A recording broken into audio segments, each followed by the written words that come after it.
Hey guys, got a Maserati Ghibli here. Dent in the dog leg. I'm going to use glue pulling for this one because there's no way to get behind this section of the car. So I'm going to have to pull it from the outside using specialized glue. I'm going to fix this without paint work, without body work. Stay tuned.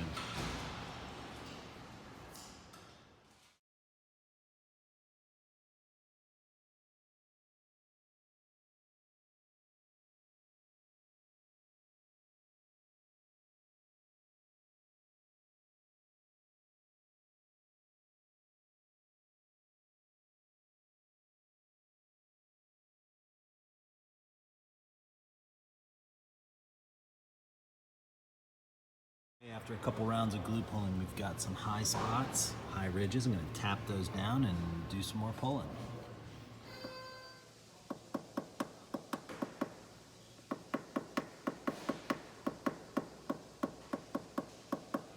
Okay, all done. Maserati Ghibli, dent the dog leg.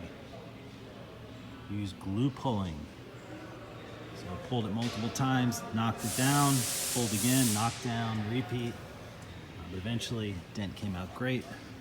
No need for body work, no paint. Repaired in about an hour. Thanks for watching.